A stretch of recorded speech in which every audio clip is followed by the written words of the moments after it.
Sir,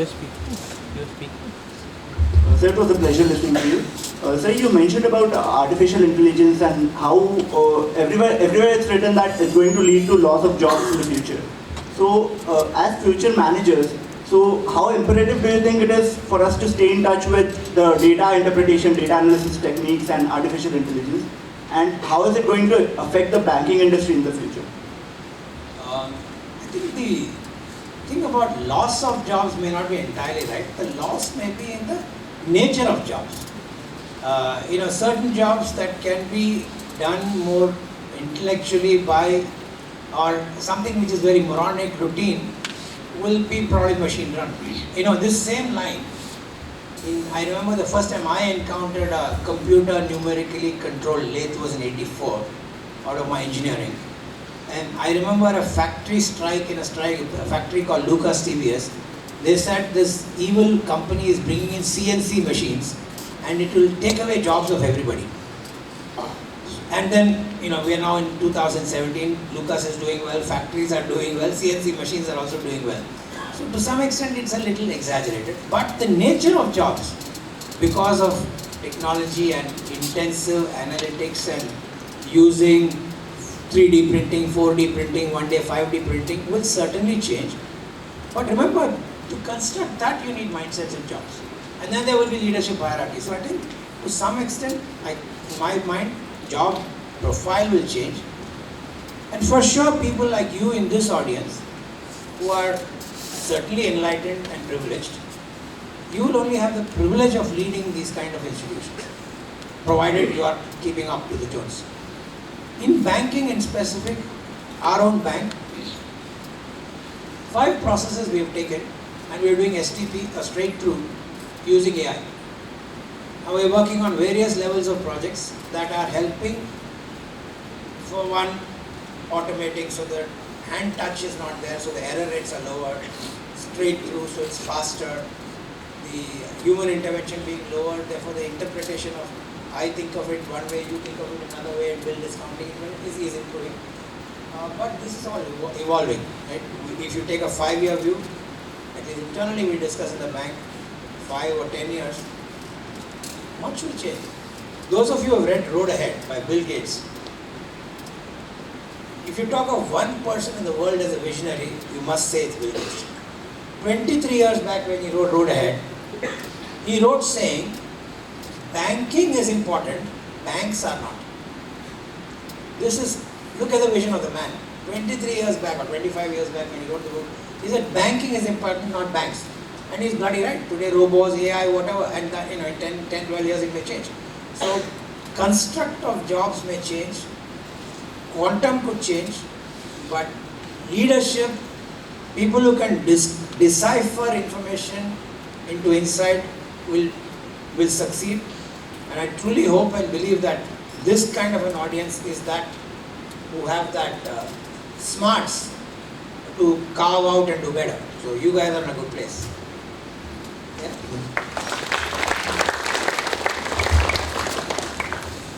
Good afternoon, sir. In the center. So, if you get a chance to study at IIMC again, what things you want to change or do differently? You won't tell my wife?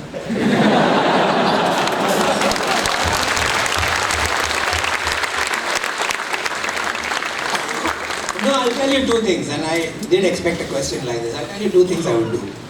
I told you I had worked for 2 years and I thought I was knew it all, right? I'll first tell myself you don't know anything. I promise. The second, while I'm giving you big bhashan to be a good learner and listen and all, I don't think I did well enough on campus on that count. I did not spend time, even today my Hindi is pathetic. I'm a TAM. So Hindi is shabby. I'm not a natural language learner. I should have done that. Because of my cricket obsession, I ignored things like football and tennis and some of the extracurricular that others actively did. I did not do mountain climbing and marathoning. I should have done that. So I think the facet of mine which I did not discover, I certainly would have done. But now maybe physically not that good enough to do. I'm not saying I'm old, but I'm physically not that good enough to do it. And I would say, any of you, don't give it up. I think it's such a privilege to be in this campus to do that. I encourage everybody to just dig deep into everything. So that's what I would do differently. Thank you. One more question to come. So, what is the future of fintech industry, according to you? Bright, very bright. In our bank, we've set up a fund only for supporting such initiatives and many other institutions. But that said, the rate of failure is also increasing, only understandably, because there are now more and more people who think it's easy prey and just running after it. But as a concept, fintech is what, that young man asked me about AI and a few others did. It's just changing. Fintech is just mind-blowing. Personally, I'm a big fan of it. Our bank is investing a fund, which is the first bank to set up a fund only for this. And I think there's remarkable opportunity, and the brightest ideas that come are just mind-blowing. We have something called a launch pad, which is a center for getting, one of you could come with a bright idea and say, I want to do something. We give them a space, we give them a Wi-Fi enabled space, we give them a desk, we give them a registration capability, whatever they want. And if they come with some bright idea, we may make them a customer or a vendor. And very often, if I have time, I go and sit with them to just pick what ideas come. It's just mind-blowing. All ideas that are coming are fascinating. Unfortunately, all ideas don't turn out into effective outcomes. And the burn rate, the loss rate is very high. But fintech is going to do well to support industry. What happens to the creator is his individual luck and effort. Thank you. Hello, sir. Hello, sir. Yep. Good afternoon. Sir, you mentioned that you are from engineering background with 2 years of project. I just wanted to ask you that how and when did you find out that finance and banking is your passion and field of interest? I realize I'm not a good engineer, so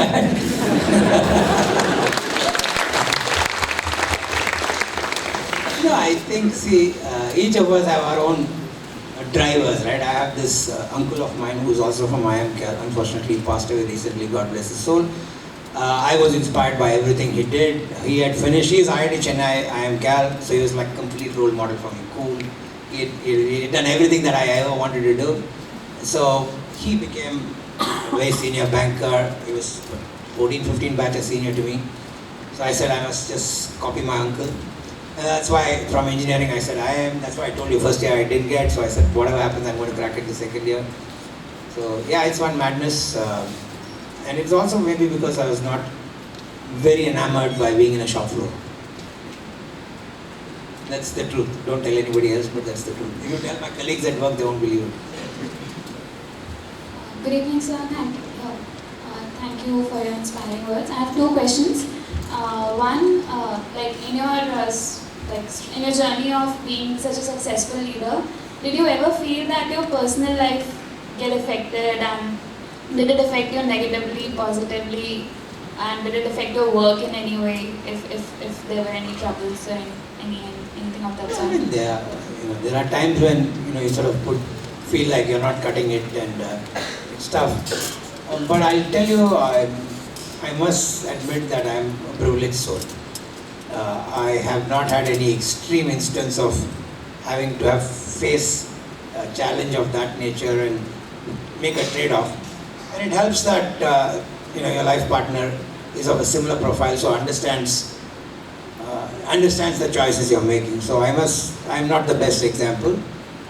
But have I had challenges? Yes. Have I felt down saying, my boss doesn't understand what the hell, he's not from IIM, I am from IIM, he doesn't have anything, he's after all some LIBA MBA, what the hell does he know? Of course I feel that.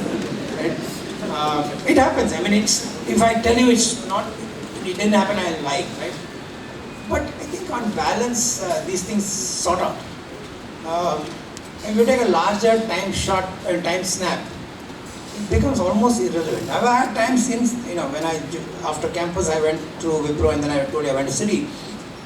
And because I had worked and I missed 1 year of getting into City, I felt like I was one level junior. So I told myself, again, this madness to be ahead, right? So when my boss didn't make me AVP as fast as the other guy, I was furious. So I told Maya that, listen, these guys don't understand my value and so on and so forth. But I told you, sparring partner. And that's what she said. She said, you wanted it madly, so shut up and do it. And thankfully, that wise advice I stuck on. So, yeah. So the point is, you will get these googlies and you got to deal with it. It is easy for me to say now. When it was happening, it was not easy, as it will not be for any of you. But you need to have that resilience and that endurance capability, which is what I think campus should build us. Right? Some of the mess food is never good. I don't know how it is now. I actually became mess secretary for a while just to clean up the food. Ibrahim was there. Was Ibrahim, is he there? So Ibrahim used to be there. In fact, when I came last, I saw Ibrahim. Thank you. And the next question. And Maggie was 5 rupees, very expensive. It was very expensive. You guys don't know. The next question is like, what does your castle look like right now? Like, Brilliant question. If I tell you, I'm part of a stock market, a company which is stock market sensitive. Every statement of the MD will have a share price impact. So offline I can tell you, but officially I can't tell you. But yes, we want to build something special. We are committing to be India's most admired, digitally enabled small, medium and micro establishment bank. That's my castle.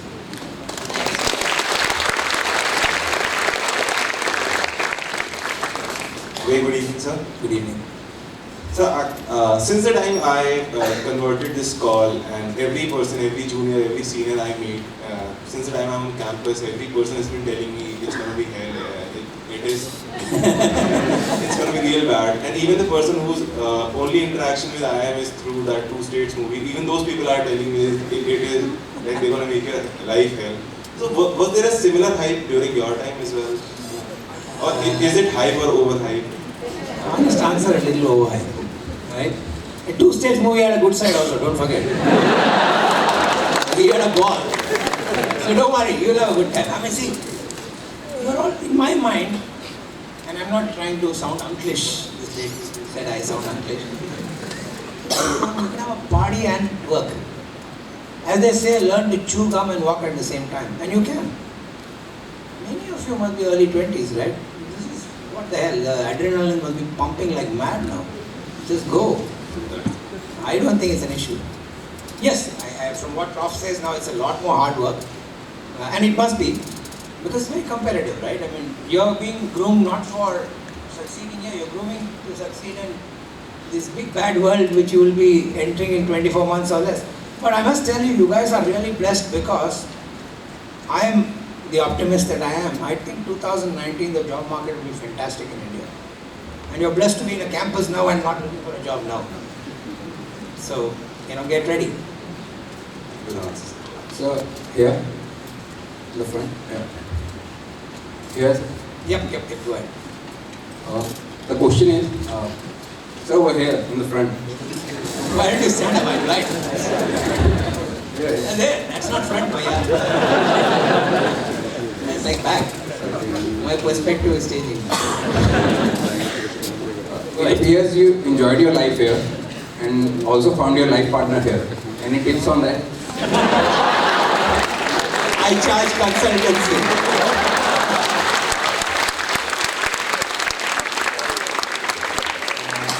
No, I think you will meet your match. Don't worry. If it's any, I don't know. I read day before or 3-4 days back in Times of India, this batch has the highest number of girls. Right?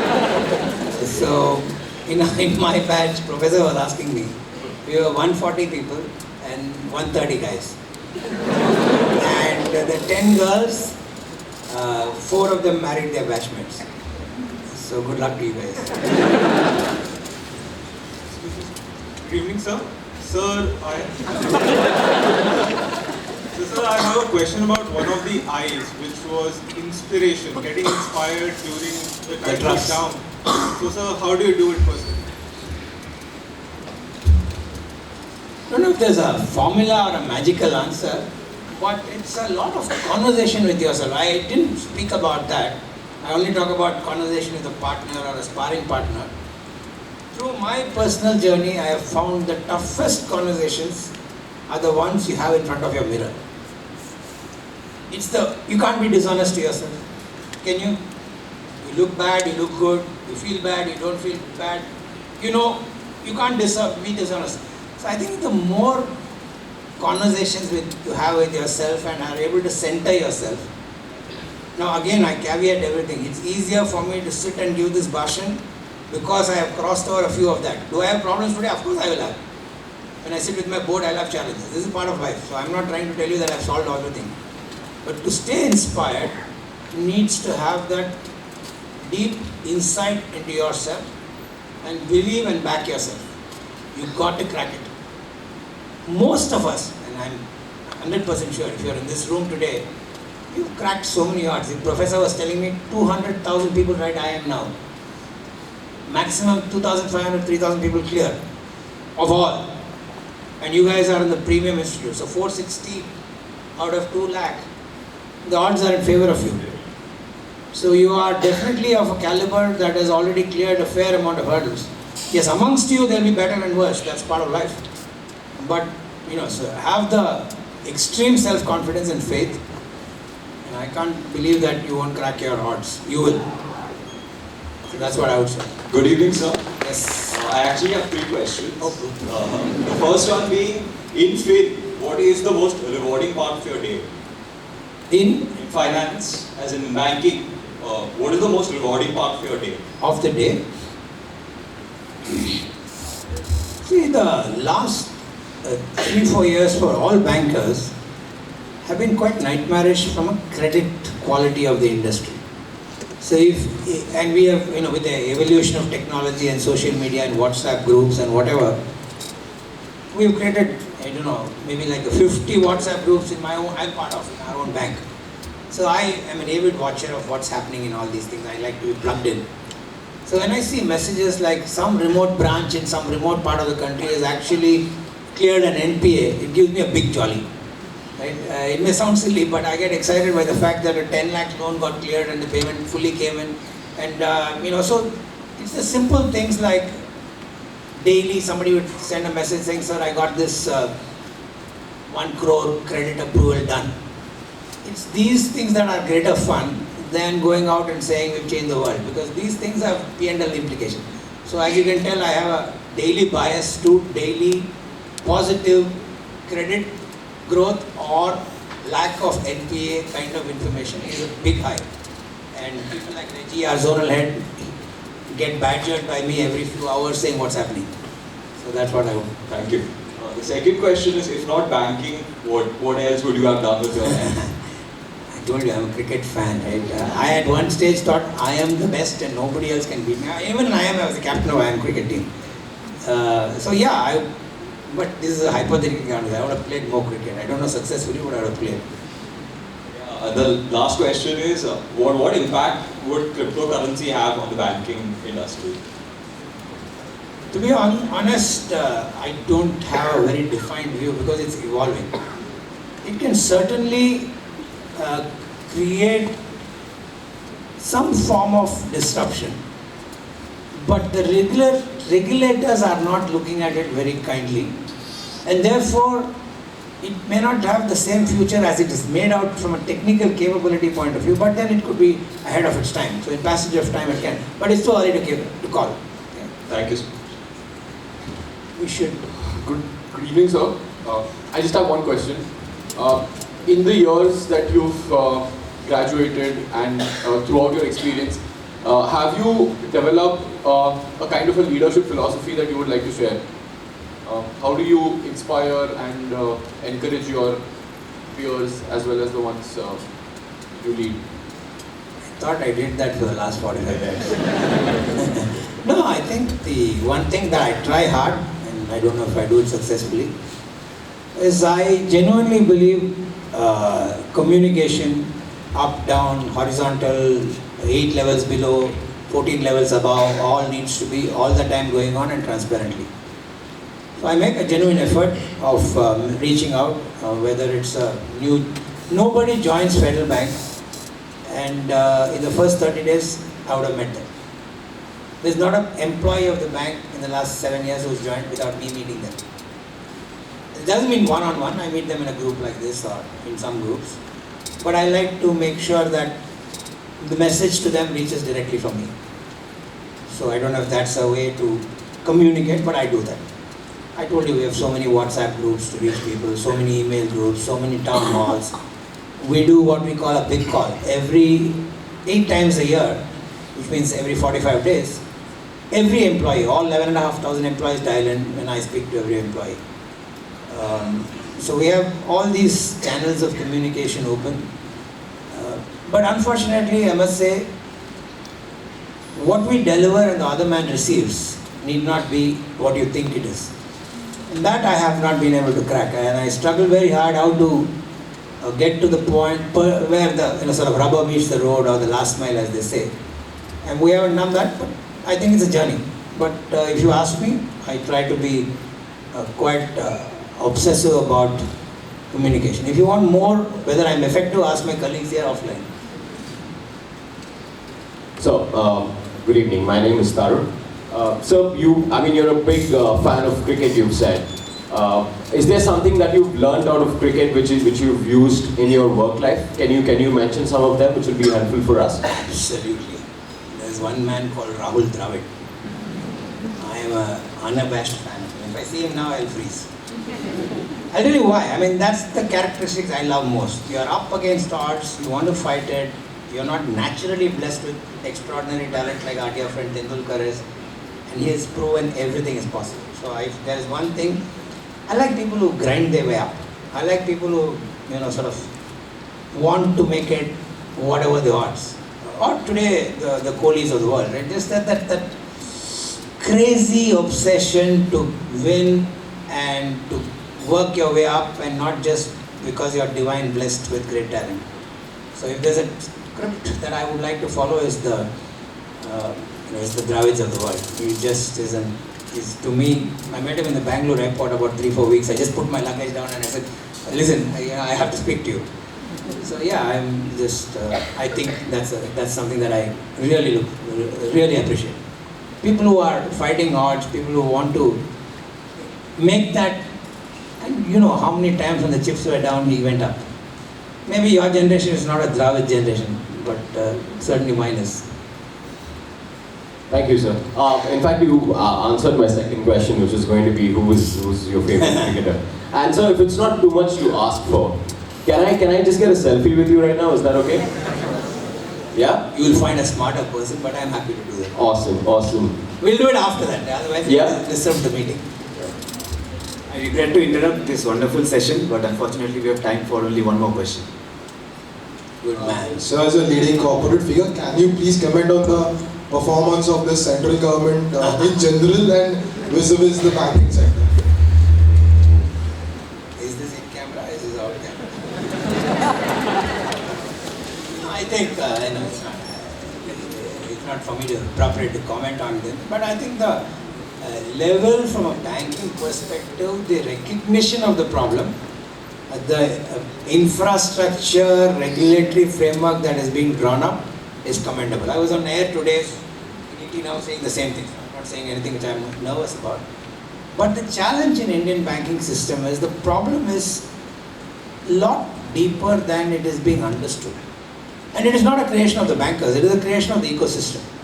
And unfortunately the public sector banks have been at the heart and center of it by the nature of who they have been and what they are required to be. So you're going to see a while before it clears up. But to help that, I think a lot of regulatory framework and repair work is going on. Timelines of success is going to be a very tough call because there are some hard commercial calls that have to be taken. Soon it may be election time. So those are the decisions that India is going to suffer from. But I think the infrastructure is getting there. The regulatory infrastructure is getting there. Okay?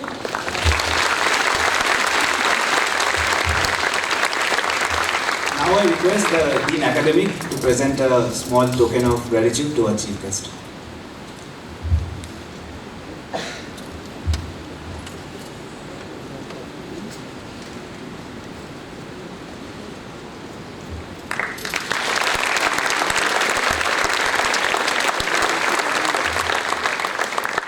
Now the Dean will present his vote of thanks. Please, sir.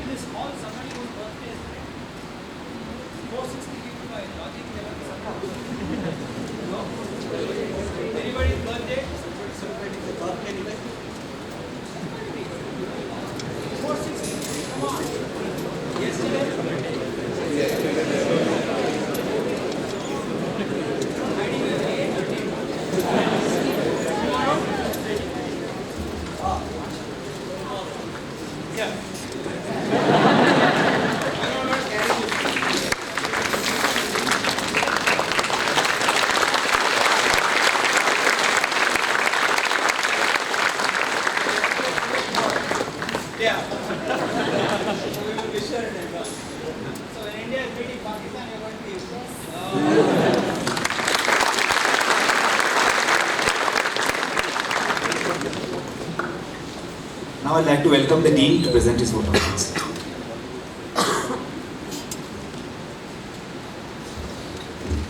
Chief guest for the day, Mr. Shyam Srinivasan, the Director, Professor Saibal Chattopadhyay, the Dean and IR, Professor Uttam Sarkar, my faculty colleagues, Praveen, President of the Student Council and members of the Student Council, and of course the 54th batch of students. Let me also at the very outset welcome all of you to this campus and to this program. It's wonderful to see you here. The academic year officially begins with the Freshers' Welcome, and it always ends with the convocation. And the Freshers' Welcome is, of course, always a very, it's an event that is that gives us a lot of pleasure, essentially because it reminds us of what we are here for. It's always a new batch of students coming in, and another year of teaching, learning together that excites us as faculty and as an institute. So thank you for choosing us, and welcome once again to the campus. Let me straight away go into my task, first of all, by thanking Mr. Srinivasan for that wonderful session. It is remarkable. About a month or so ago, I contacted him and asked him whether he could come and deliver this talk at the Freshers' Welcome, and he immediately agreed. He said, of course I would be delighted to come, and as he said, it shows the commitment and the passion that he has for the Institute and all the work that we do. So thank you, Mr. Srinivasan, for that wonderful session. And let me big round of applause for the session today. The Freshers' Welcome was not always like this, in the sense that earlier, about 15-20 years ago, we used to have sessions where the students would be there and we would have chairpersons who would be sitting here and telling students what they should and shouldn't be doing. We changed the format of the Freshers' Welcome about 10 years ago, and that was when we decided that we would bring in successful alumni to talk to the students so that they could give them a sense of what to expect and a sense of what they should be doing in the 2 years that are there. And we changed it really because we realized that there were so many successful alumni out there who had by then become CEOs, and there were so many that we could choose from. And today morning I was sitting down and thinking about how many alumni we have who are CEOs, and I realized that over a period of time there is almost nothing that you do in your daily life where an IIMCN is actually not involved in. So actually today morning I listed down something that you could do from morning to evening where an IIMCN is involved. So please bear with me with this. So if you get up in the morning and you brush your teeth with Colgate toothpaste, the chairman of Colgate Palmolive and the head of Asia Pacific, Vinod Nambiar, is an alumnus. If you drink a cup of tea, the chairman of the tea board, Prabhat Bes Barua, is an alumnus of the institute. If you dress in a Mafatlal suit, or your clothes are made by Mafatlal, the CEO of Mafatlal, Andrew Deshmukh, is a CEO of IIMC. If you drive to your office in a car made by Nissan, then the head of Nissan India, Arun Malhotra, is an alumnus of the institute. If the car is made of Tata Steel, then the chairman of Tata Steel, TV Narendran, is an alumnus, and incidentally our relationship with the Tatas are much deeper than that. When Mr. Chandrasekharan made 3 top appointments to the Tatas recently, 2 of them were IIMC alumni. The current CFO of the Tatas, Saurabh Agarwal, and Ankur Verma, who has been chosen as a senior vice president, both of them are alumni of the institute. If driving to the office or while you're in office you make a call on Vodafone, then Sunil Sood, who is CEO of Vodafone, is an alumni of the institute. If you make it on Airtel, then head of Airtel, Gopal Mittal, is also an alumnus of the institute. If you drink Pepsi during the day, then Indra Nui, of course, is well known as an alumnus of the institute, but what is not so well known is the head of Pepsi India. D. Shivakumar is also an alumnus of the institute. If you want to restructure your company and you seek advice, then the MD of Bain and Company, Srivatsan Rajan, is the CEO. If you trade on the stock exchange, or if you look at how your company does on the stock exchange, as I'm sure Mr. Srinivasan has been doing, then Ashish Chauhan, who is the MD and CEO of the Bombay Stock Exchange, is an alumnus. If you want funds for investment, of course, Mr. Srinivasan, I'm sure would be happy to give you the funds, provided your credit rating is very good. If at the end of a long day of work you go back and you read fiction, then Amish Tripathi, as you mentioned, is an alumnus. If you read non-fiction, Ramachandra Guha, the historian and also a well-known commentator on cricket, Ramachandra Guha is an FP alumni. And if at the end of a long day you decide to relax by having a cup of whiskey, then Anand Kripalu, who is MD of United Spirits, is also an alumnus of the institute. So as you can see, there is this old slogan from, I think it was SAIL, that said that there is a bit of SAIL in everybody's life. There is a bit of IIMC in everybody's life, in the life of every Indian as well.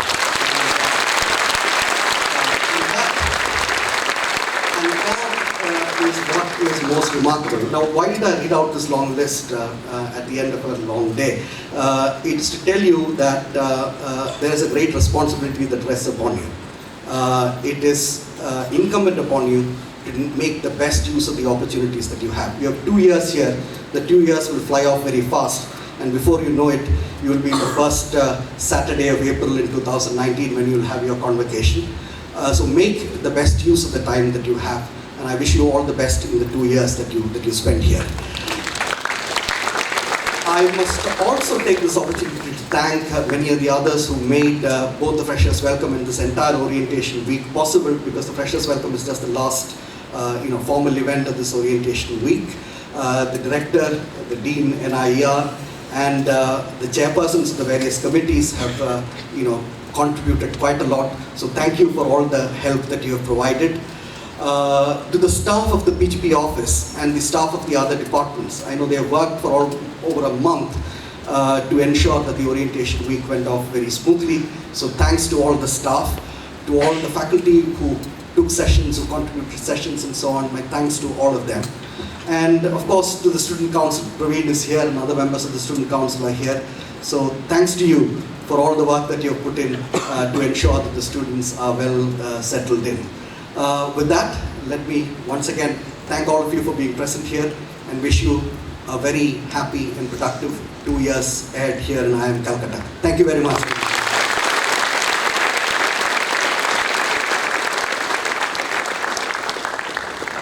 Thank you, Professor, for those inspiring words.